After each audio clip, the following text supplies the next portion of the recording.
Gracias y paz, hermanos. Que el Señor les bendiga. Gracias a Dios, estamos un día más en el templo para escuchar su palabra, para estudiarla. Y seguimos en el libro de Éxodo con la predicación expositiva de la serie titulada Nuestro Dios Libertador. Nuestro Dios Libertador. La semana pasada estuvimos en el capítulo 9 y se terminó el capítulo 9. Hoy vamos a continuar con el capítulo 10 de Éxodo y vamos a ver todo el capítulo 10, desde el versículo 1 hasta el versículo 29. Así que me siguen en la lectura.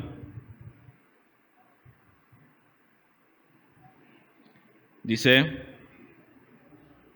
Entonces el Señor dijo a Moisés: Preséntate a Faraón, porque yo he endurecido su corazón y el corazón de sus siervos para mostrar estas señales mías en medio de ellos, y para que cuentes a tu hijo y a tu nieto cómo me he burlado de los egipcios y cómo he mostrado mis señales entre ellos, y para que ustedes sepan que yo soy el Señor. Moisés y Aarón fueron a Faraón y le dijeron: Así dice el Señor, el Dios de los hebreos: ¿Hasta cuándo rehusarás humillarte delante de mí? Deja ir a mi pueblo para que me sirva. Porque si te niegas a dejar ir a mi pueblo, entonces mañana traeré langostas a tu territorio. Cubrirán la superficie de la tierra de modo que nadie podrá ver el suelo. También comerán el resto de lo que ha escapado, lo que les ha quedado del granizo, y comerán todo árbol que crece para ustedes en el campo. Llenarán tus casas, las casas de todos tus siervos y las casas de todos los egipcios, algo que ni tus padres ni tus abuelos han visto desde el día que vinieron al mundo hasta hoy. Moisés se volvió y salió de la presencia de Faraón. Y los siervos de Faraón le dijeron: ¿Hasta cuándo este hombre nos será causa de ruina? Deje ir a los hombres para que sirvan al Señor su Dios. ¿No se da cuenta de que Egipto está destruido? Entonces hicieron volver a Moisés y Aarón ante Faraón, y él les dijo: Vayan, sirvan al Señor su Dios. ¿Quiénes son los que han de ir? Y Moisés respondió: Iremos con nuestros jóvenes y nuestros ancianos, con nuestros hijos y nuestras hijas, con nuestras ovejas y nuestras vacas iremos, porque hemos de celebrar una fiesta solemne al Señor. Así sea el Señor con ustedes, les dijo Faraón, si los dejo ir a ustedes y a sus pequeños. Tengan cuidado porque tienen malas intenciones. No será así. Vayan ahora solo ustedes los hombres y sirvan al Señor, porque eso es lo que han pedido. Y los echaron de la presencia de Faraón. Entonces el Señor dijo a Moisés: Extiende tu mano sobre la tierra de Egipto para traer la langosta, al fin de que suba sobre la tierra de Egipto y devore toda planta de la tierra, todo lo que el granizo ha dejado. Moisés extendió su vara sobre la tierra de Egipto, y el Señor hizo soplar un viento del oriente sobre el país todo aquel día y toda aquella noche. Y al venir la mañana, el viento del oriente trajo las langostas. Subieron las langostas sobre toda la tierra de Egipto y se asentaron en todo el territorio de Egipto. Eran numerosas. Nunca había habido tantas langostas como entonces, ni las habría después, porque cubrieron la superficie de toda la tierra, y la tierra se oscureció. Se comieron toda planta de la tierra y todo el fruto de los árboles que el granizo había dejado. Así que nada verde quedó en el árbol o planta del campo por toda la tierra de Egipto. Entonces Faraón llamó apresuradamente a Moisés y a Aarón y dijo: He pecado contra el Señor su Dios y contra ustedes.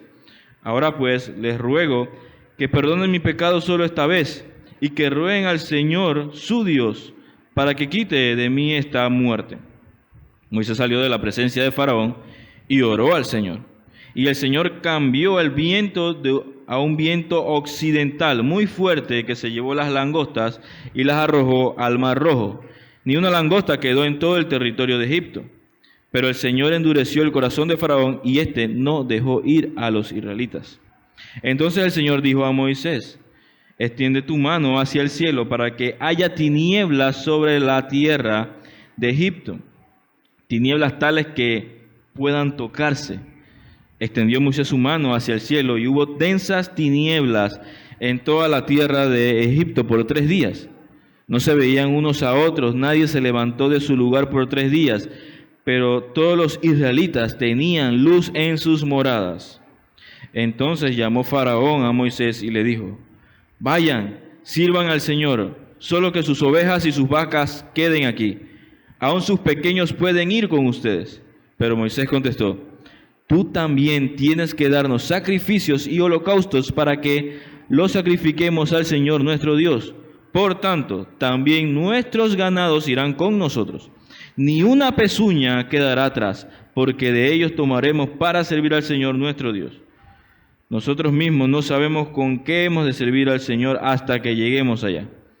Pero el Señor endureció el corazón de Faraón y éste no quiso dejarlos ir. Entonces Faraón dijo a Moisés: apártate de mí, cuídate de volver a ver mi rostro, porque el día en que veas mi rostro morirás. Bien has dicho, no volveré a ver tu rostro, respondió Moisés.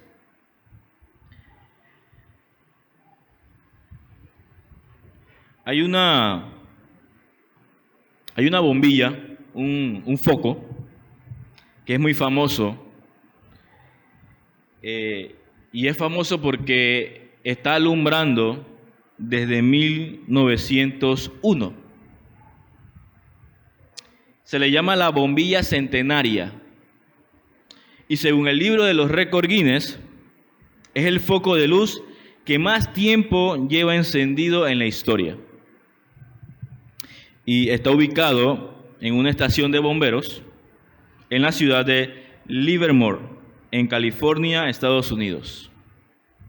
Y resulta que a comienzos del siglo pasado, en 1901, los bomberos querían iluminar su cuartel día y noche para poder estar listos para entrar en acción cuando hiciera falta. Entonces, un empresario local les donó el foco, la bombilla, que había sido fabricada por la empresa Shelby Electronic Company. Y los bomberos la dejaron encendida de forma permanente, reemplazando las linternas de querosín que usaban en la noche. Pasaron las décadas y salvo algún corte de luz o una mudanza, la bombilla siguió resplandeciendo. En el 2001, al cumplir un siglo, fue bautizada oficialmente como la bombilla centenaria. Increíblemente, el 18 de junio pasado cumplió 120 años y con más de 1 millón de horas de uso sigue funcionando la bombilla. ¿Cuántas bombillas no se nos han quemado en nuestras casas? Bueno, esta estación de bomberos tiene un gran privilegio por tener ese bombillo, pero más privilegio tendrán los hogares que tengan la luz eterna de Cristo. Es por eso que la prédica de hoy se titula ¿Hay luz en tu morada? ¿Hay luz en tu morada? Y dice el versículo 1: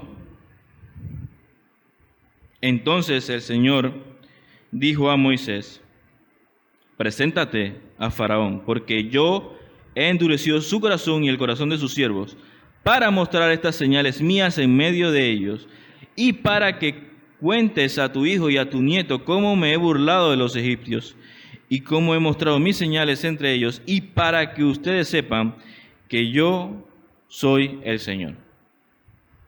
Aquí Dios está enviando a Moisés a dar unas señales y a dar un mensaje. Y estas señales y este mensaje iban a ser dirigidos a diferentes personas y con diferentes propósitos. Y si se fijan en el texto, hay 3 para. Dice el primer para mostrar las señales a los egipcios.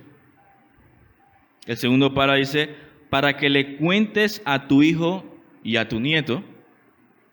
Y el último y tercer para que sepamos que Dios es el Señor. La palabra de Dios debe ser predicada y enseñada a todos y tendrá un efecto diferente en cada persona a la cual se le predique. ¿Sí? Por ejemplo, el primer para mostrar las señales a los egipcios es sinónimo de los que aún no conocen al Señor. O sea, para aquellos que aún no han creído, que aún no conocen al Señor, esa misma palabra para esa clase de personas será de juicio o arrepentimiento para ellos. Para aquellos que aún no conocen al Señor, esa palabra será de juicio o para arrepentimiento. El otro es para enseñarle a nuestros hijos la grandeza de nuestro Dios y puedan ser la siguiente generación que lleve la palabra de Dios a otros. Y el último para los creyentes, para que sepamos cada día que Dios es el Señor, crecer en conocimiento y ser hacedores de esa palabra. Si ponemos un ejemplo aquí en la iglesia, la palabra que se enseña aquí, que se predica, para alguien será de juicio para su vida esta palabra, de juicio o condenación, o producirá arrepentimiento para salvación, para los que aún no han conocido al Señor.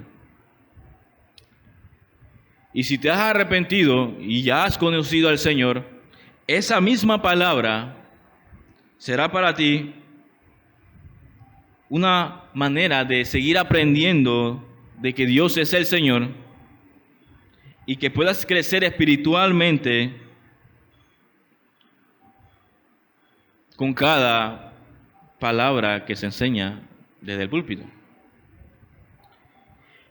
Y si ya te has arrepentido y has creído en el Señor y estás creciendo espiritualmente, entonces irás a tu casa y le enseñarás a tus hijos que aprendan y sepan quién es el que manda, quién es el Señor, el soberano, a quien debemos obedecer porque es Dios nuestro Señor. Y ahí vemos los tres para los que aún no conocen la palabra, a Dios, los egipcios, para nuestros hijos y para los creyentes.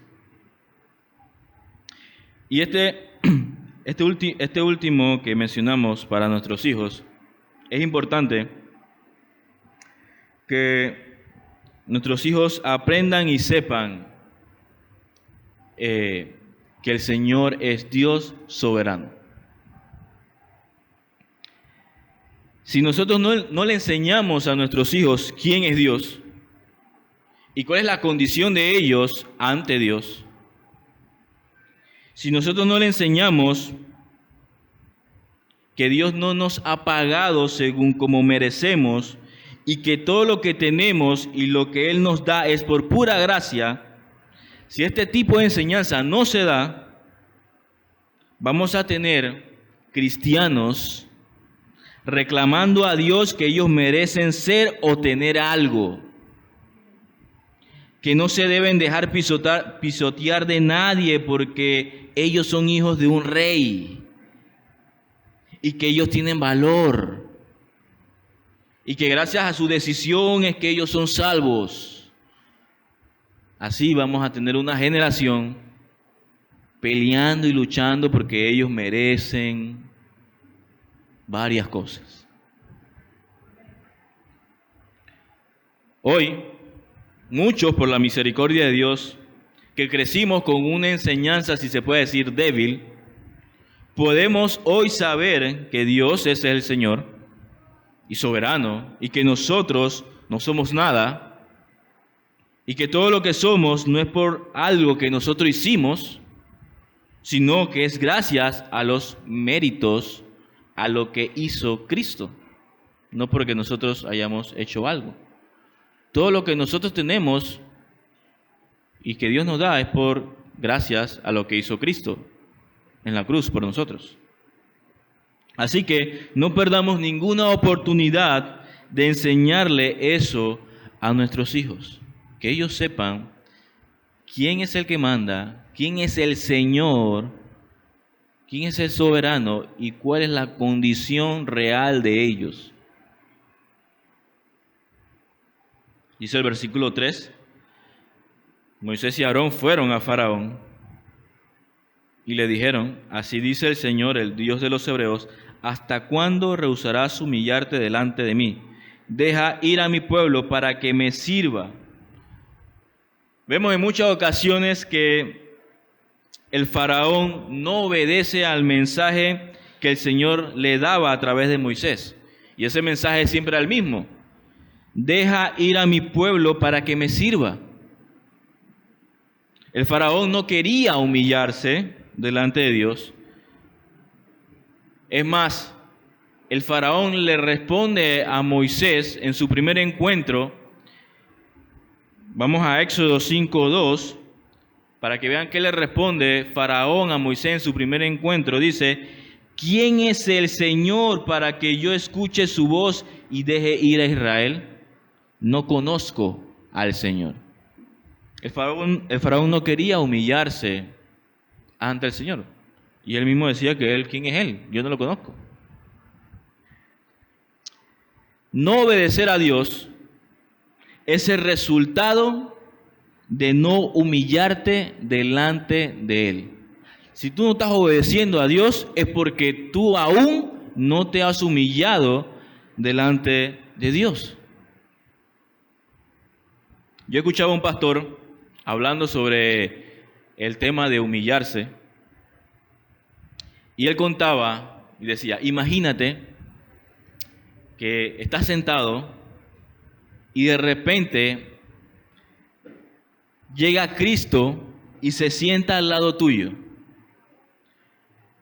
pero llega todo ensangrentado, llega todo golpeado, lacerado, con la corona de espinas, y se sienta al lado tuyo de esa forma y te dice: es hora de que te humilles. O sea, el que se humilló, el Señor, Dios, humillado, te dice: es hora de que te humilles. Si no te humillas delante de Dios, tienes la misma respuesta que el faraón le dio a Moisés. Repito, si no te humillas delante de Dios, tienes en tu mente la misma respuesta que el faraón le dio a Moisés. ¿Quién es el Señor para que yo escuche su voz? No conozco al Señor. Ahora en los versículos posteriores vamos a ver las consecuencias de rehusarse en humillarse delante de Dios. Las consecuencias de rehusarse en humillarse delante de Dios. Y la primera consecuencia que vamos a ver es destrucción y ruina. La primera consecuencia de no humillarse delante de Dios, destrucción y ruina. Y la segunda va a ser tinieblas. Dice, desde el versículo 4 dice: porque si te niegas a dejar ir a mi pueblo, entonces mañana traeré langostas a tu territorio. Cubrirán toda la superficie de la tierra, de modo que nadie podrá ver el suelo. También comerán el resto de todo lo que ha escapado, lo que les ha quedado del granizo. Y comerán todo árbol que crece para ustedes en el campo. Llenarán tus casas, las casas de todos tus siervos y las casas de todos los egipcios. algo que ni tus padres ni tus abuelos han visto desde el día que vinieron al mundo hasta hoy. Moisés se volvió y salió de la presencia de Faraón, y los siervos de Faraón le dijeron: ¿hasta cuándo este hombre nos será causa de ruina? Deja ir a los hombres para que sirvan al Señor su Dios. ¿No se da cuenta de que Egipto está destruido? Entonces hicieron volver a Moisés y a Faraón y a Aarón ante Faraón, y él les dijo: vayan, sirvan al Señor su Dios. ¿Quiénes son los que han de ir? Y Moisés respondió: iremos con nuestros jóvenes, nuestros ancianos, con nuestros hijos y con nuestras hijas, con todas nuestras ovejas y nuestras vacas iremos, porque hemos de celebrar una fiesta solemne al Señor. Y el Faraón le dice: así sea el Señor con ustedes, le dijo Faraón. Sí los dejo ir a ustedes y a sus pequeños. Y luego dice: tengan cuidado porque tienen malas intenciones. Esto que está diciendo Faraón aquí, Faraón se está burlando de Moisés y Aarón. O sea, le está diciendo de forma sarcástica que no. Es como si le estuviera diciendo: sí, cómo no, váyanse. Sí, yo lo voy a dejar ir con sus hijos y todas sus hijas y todo, vayan. En el versículo 11 le dice: no será así. No será así. Vayan ahora solo ustedes los hombres y sirvan al Señor, porque eso es lo que han pedido. Y los echaron de la presencia de Faraón. Entonces el Señor dijo a Moisés: extiende tu mano sobre la tierra de Egipto para traer la langosta, a fin de que suba sobre la tierra de Egipto y devore toda planta de la tierra, todo lo que el granizo ha dejado. Moisés tendió su vara sobre la tierra de Egipto, y el Señor hizo soplar un viento de oriente sobre el país todo aquel día y toda aquella noche, y al venir la mañana, el viento de oriente trajo las langostas. Subieron las langostas sobre toda la tierra de Egipto y se asentaron en todo el territorio de Egipto. Eran muy numerosas, nunca había habido tantas langostas como entonces, ni las habría después, porque cubrieron la superficie de toda la tierra, y la tierra se oscureció. Se comieron toda planta de la tierra y todo el fruto de los árboles que el granizo había dejado. Así que nada verde quedó en el árbol o planta del campo por toda la tierra de Egipto. ¿Ustedes se imaginan la destrucción y ruina en la que había caído Egipto? O sea, ya habíamos pasado la plaga del granizo, que era la séptima plaga. Y el granizo había devastado todo. Solo algunas cosas, algunos destellos de plantas habían quedado. Y ahora el Señor, para rematar ya, de acabarlos, les manda la langosta para que se coman todo lo verde. No quede nada verde. Iba a haber hambruna en Egipto. Tras que estaban destruidos, iban a quedar más hundidos en la destrucción. Así que podemos ver, según lo que hemos leído, la gran destrucción y ruina que la nación de Egipto estaba pasando por su idolatría, desobediencia y la no humillación de ellos hacia el verdadero Dios. No quedó nada, dice el texto. El granizo ya había herido todo, había herido toda planta del campo, pero ahora llegaba la langosta a terminar de destruir y devorar lo poco que había quedado. Una pregunta: ¿cuántos de aquí han comido langosta? Alcen la mano los que han comido langosta. Nadie. A ver, hay un par, ¿ves? Hay un par que tienen plata. Bueno, esa langosta que uno come en los restaurantes y que ofrecen, no es esta langosta. La langosta que ofrecen en los restaurantes aquí en Panamá es un crustáceo, ¿sí? Es del mar. La langosta que habla la Biblia es la que comúnmente asociamos a los saltamontes, pero tiene ciertas diferencias y vamos a verla. La langosta tiene alas más largas, y se mueven en grupos, mientras que el saltamontes tiene alas más cortas y son solitarios. Por eso que ustedes ven, ay, hay un saltamontes, mira por allá, están solitos por ahí. Pero cuando ven las langostas, ellos arrasan y arrasan en grupo. Los agricultores egipcios estaban acostumbrados a, en ciertas ocasiones, ver este tipo de langostas acechando en grupo a sus cosechas. Pero nunca habían vivido tal plaga como la plaga que menciona la Biblia. Tal destrucción que trajo el Señor con esta plaga. Tantas eran las langostas, eran demasiadas, que dice el texto, que se metían en sus casas por todos lados. Estos agricultores egipcios oraban al dios Serapis para proteger sus cosechas de las langostas.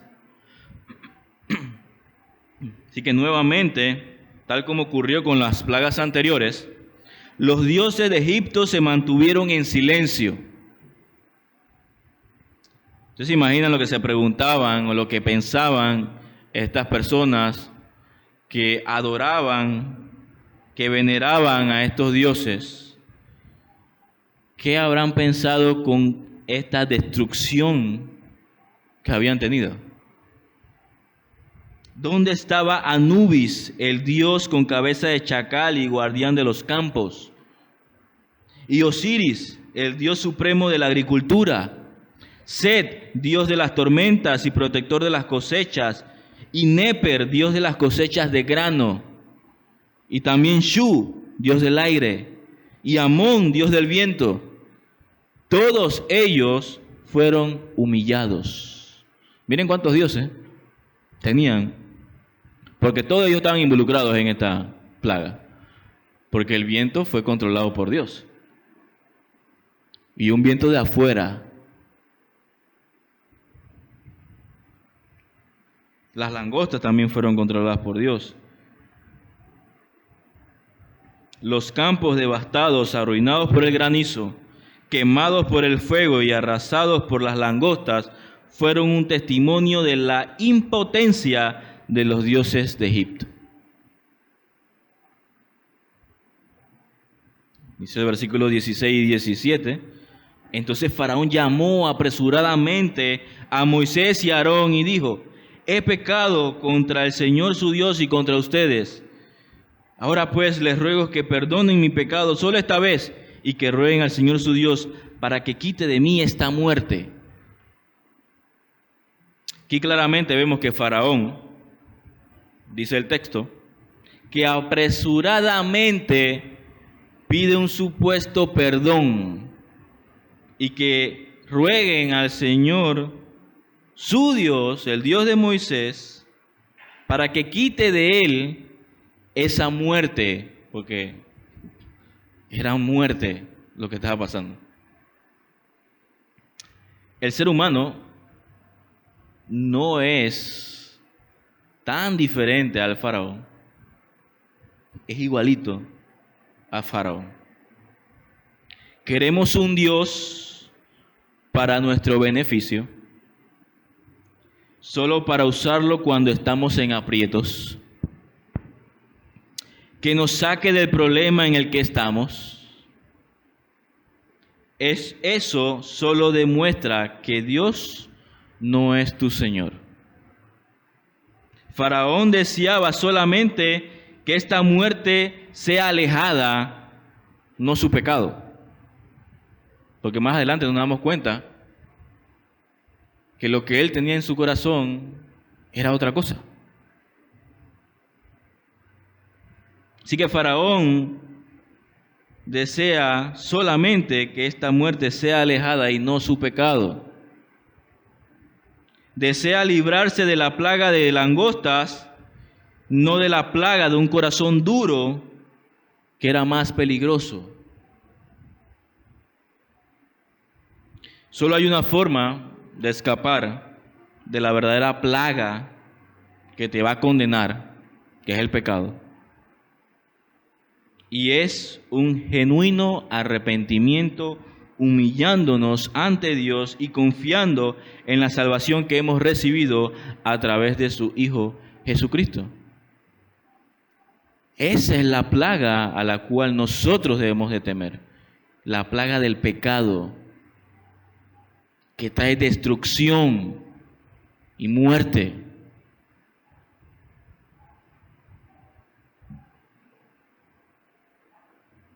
Dice el versículo 18, Moisés salió de la presencia de Faraón y oró al Señor. Y el Señor cambió el viento a un viento occidental muy fuerte que se llevó las langostas y las arrojó al Mar Rojo. Ni una langosta quedó en todo el territorio de Egipto. Pero el Señor endureció el corazón de Faraón y éste no dejó ir a los israelitas. Más nadie podía librar de la destrucción y ruina que Dios había traído con la plaga de las langostas al pueblo de Egipto. Más nadie lo podía librar de eso.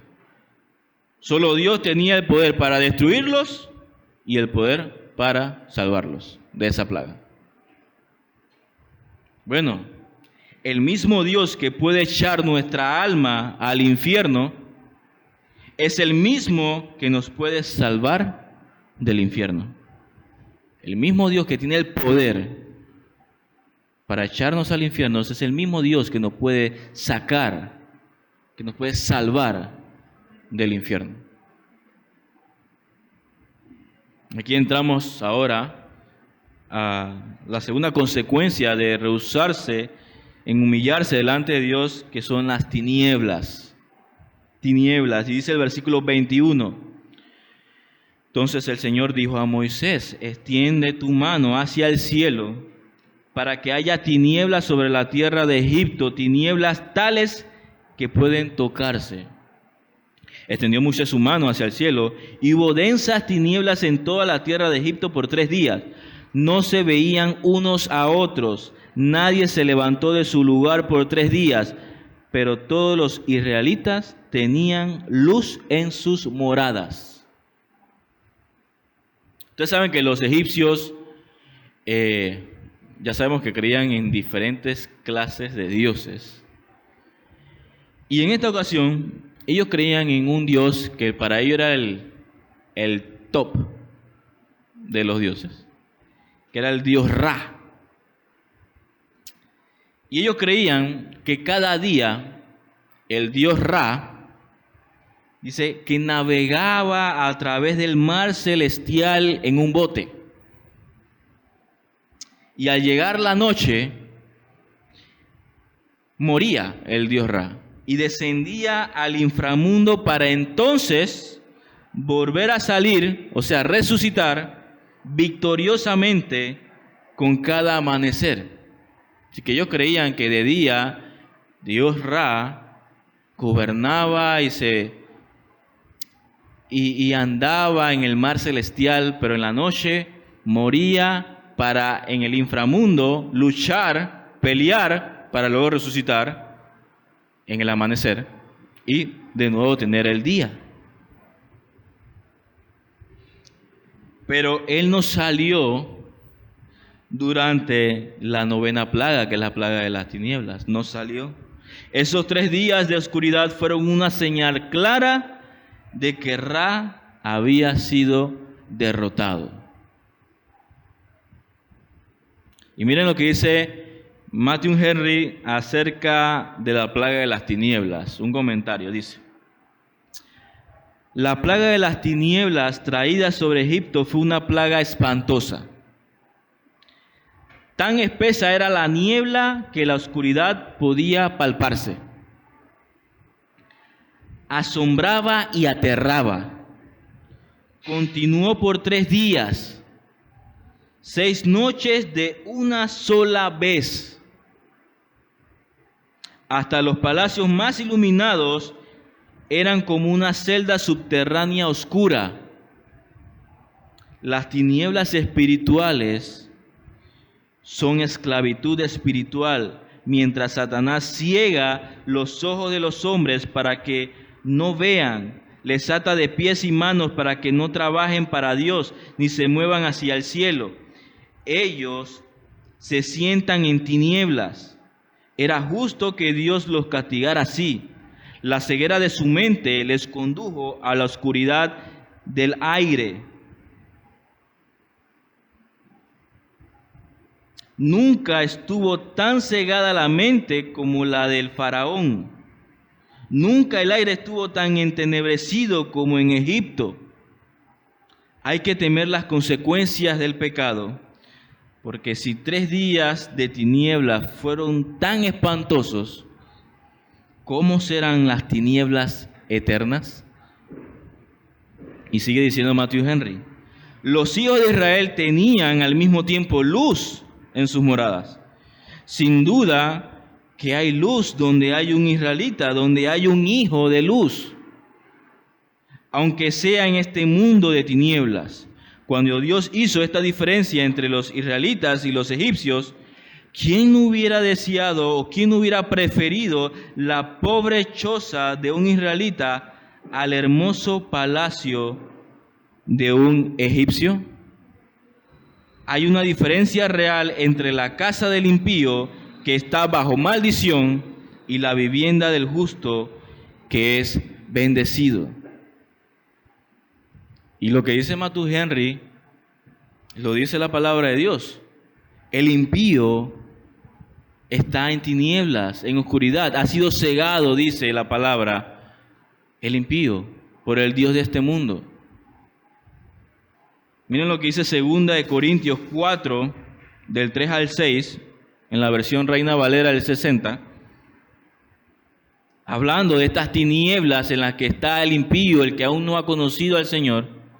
Dice, 2 Corintios 4, del 3 al 6, pero si nuestro evangelio está aún encubierto, entre los que se pierde está encubierto, en los cuales el Dios de este siglo cegó el entendimiento de los incrédulos, para que no les resplandezca la luz del evangelio de la gloria de Cristo, el cual es la imagen de Dios. O sea, están en oscuridad, están en tinieblas. Y el Dios de este siglo, Satanás, el pecado, los tiene así, cegados, sin luz, en tinieblas. Y dice el versículo 5, porque no nos predicamos a nosotros mismos, sino a Jesucristo como Señor, y a nosotros como vuestros siervos por amor de Jesús. Porque Dios dice que mandó que de las tinieblas resplandeciese la luz en Génesis, el que tuvo el poder, el que mandó que las tinieblas fuesen luz, dice, es el que resplandeció en nosotros, en nuestros corazones, para iluminación del conocimiento de la gloria de Dios en la faz de Jesucristo. Nosotros estábamos en tinieblas, estamos dominados por el Dios de este siglo, Satanás, pero Dios, el mismo Dios todopoderoso que creó la luz en las tinieblas, dice que Él es el que resplandece en nuestros corazones y el que nos da esa luz. Así como los israelitas tuvieron ese milagro, que en sus moradas había luz, ese mismo Dios que hizo ese milagro es el mismo Dios que hace ese milagro en nosotros y nos da luz, nos quita la venda. Ya no estamos ciegos, ahora podemos ver.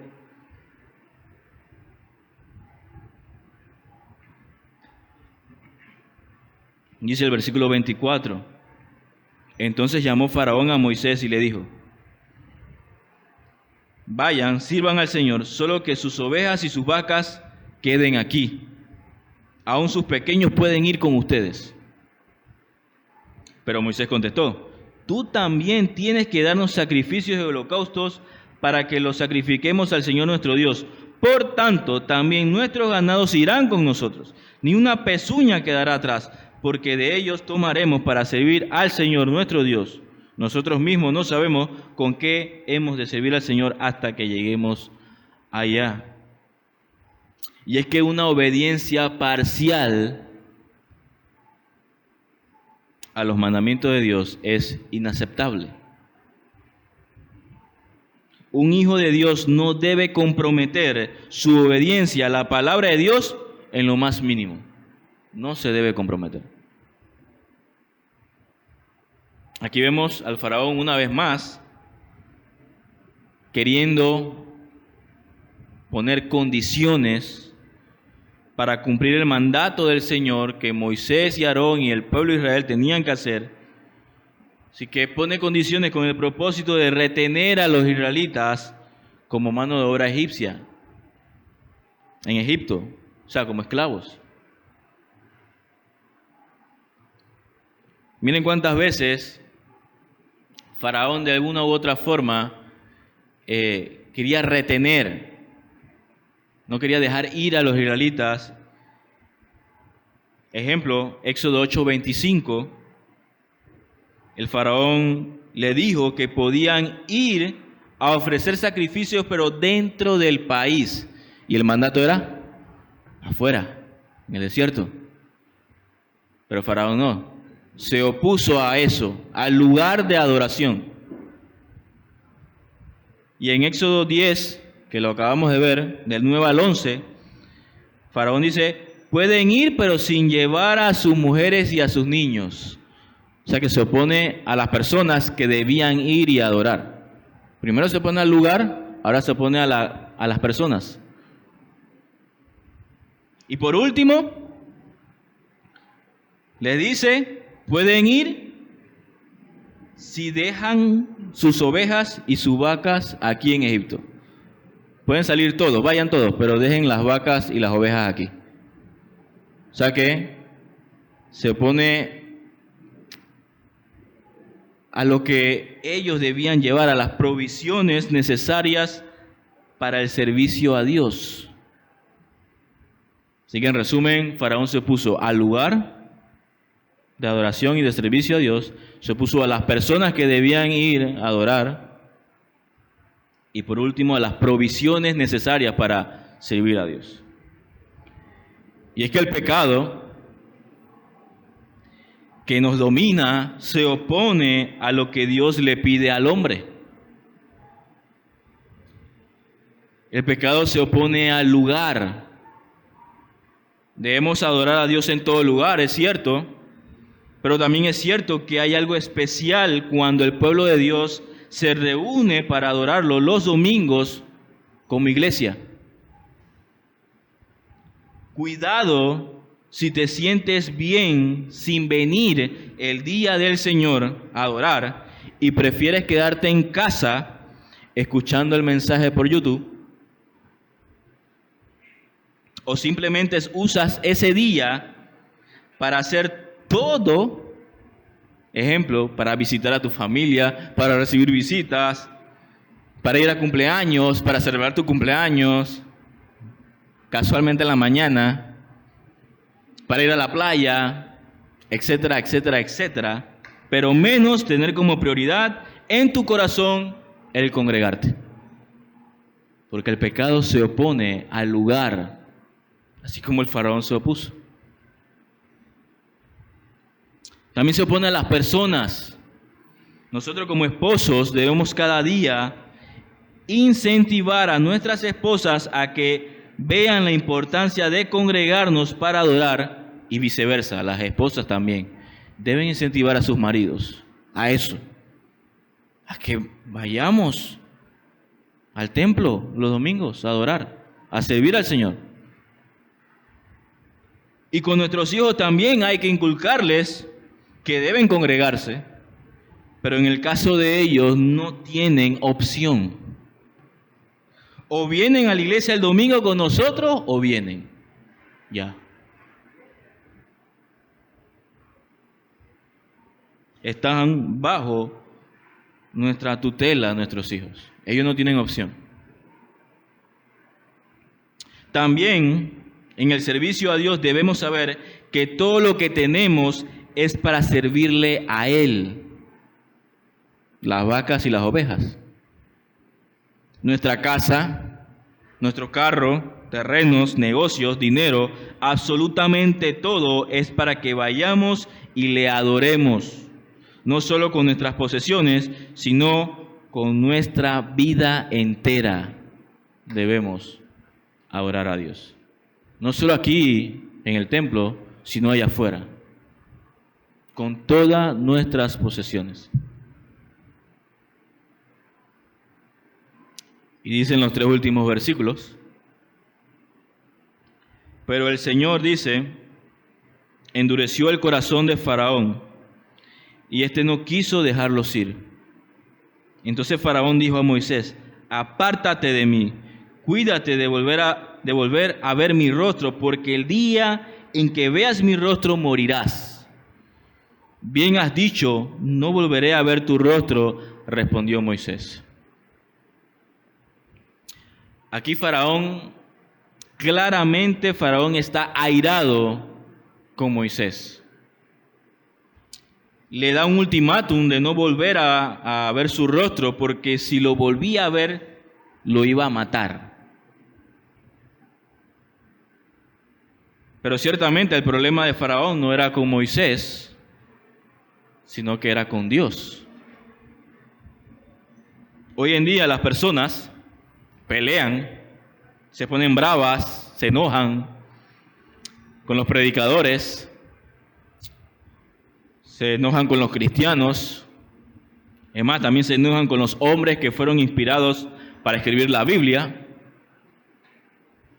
Pero realmente su problema no es con ninguno de ellos, sino con Dios. Su pecado los tiene en tinieblas, no pueden ver, así como Faraón. Esa actitud del Faraón es un tipo de toda la humanidad sin Cristo. Están en esa oscuridad en la que estaba el Faraón, en tinieblas. Y lo que van a recibir es destrucción y tinieblas eternas si no se humillan ante el Dios creador del universo, nuestro Señor. Eso es lo que va a pasar si seguimos en desobediencia, si seguimos en tinieblas, si seguimos en rebeldía en contra de Dios. Lo que va a pasar es que vamos a tener destrucción y tinieblas eternas. La Biblia asocia las tinieblas con la vida del impío. Quien no tiene a Dios como Señor en su vida, veamos lo que dice Proverbios 4:19. Proverbios 4:19 dice: el camino de los impíos es como las tinieblas. No saben en qué tropiezan. Así es el camino de los impíos.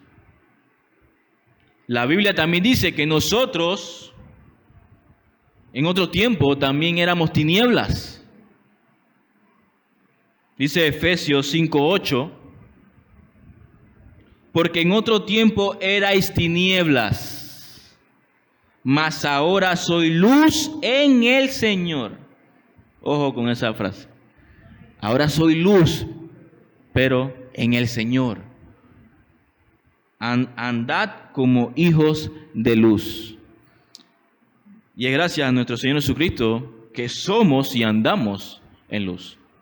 Y para ver esta frase de mas ahora soy luz en el Señor, yo quiero que vayamos a Mateo 27, del 45 al 46, para que veamos un poquito de qué significa eso de que ahora soy luz en el Señor. Gracias al Señor, a Jesús. Dice Mateo 27, del 45 al 46. Desde la hora sexta hubo oscuridad sobre toda la tierra hasta la hora novena. Aquí están hablando de la crucifixión de Cristo. Dice que hubo oscuridad desde la hora sexta hasta la hora novena. La hora sexta son las 12 del mediodía y la hora novena son las 3 de la tarde. 3 horas de oscuridad. Dice, y alrededor de la hora novena, Jesús exclamó a gran voz diciendo, Elí, Elí, lema sabactani. Esto es, Dios mío, ¿por qué me has abandonado? Jesucristo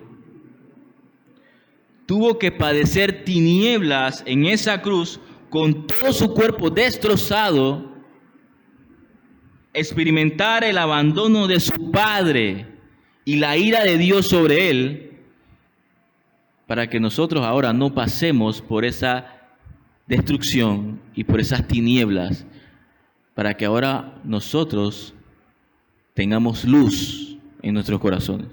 Eso es lo que dice Efesios 5:8. Porque en otro tiempo eras tinieblas, mas ahora sois luz en el Señor. Eso es lo que hizo el Señor. Para que ahora tú seas luz, Él tuvo que padecer tinieblas por ti, por tu culpa, por mi culpa. Tuvo que padecer tinieblas, tuvo que padecer el abandono de su Padre y experimentar toda la ira de su Padre, la ira de Dios sobre Él, porque esa ira era para nosotros, pero la sufrió Cristo por nosotros. El mismo Dios, creador de la luz, se hizo oscuridad por nosotros, para que nosotros no pasemos por esa oscuridad eterna en el infierno. Él la padeció. Es por eso que hoy hay luz en las moradas de todos aquellos que han depositado su confianza en el Señor. Él padeció esas tinieblas para que nosotros podamos recibir la luz de vida. Y por último, quiero que leamos Juan, capítulo 8, versículo 12. Dice así: Jesús les habló otra vez diciendo, yo soy la luz del mundo. El que me sigue no andará en tinieblas, sino que tendrá la luz de la vida. Gracias a lo que Cristo hizo en la cruz, ahora nosotros podemos tener la luz de vida en nuestros corazones. Oremos. Señor, gracias Padre por tu palabra. Gracias Señor porque en ella tú nos muestras cómo las personas, Señor, sin ti, sin Cristo, están en destrucción, en ruina, en tinieblas.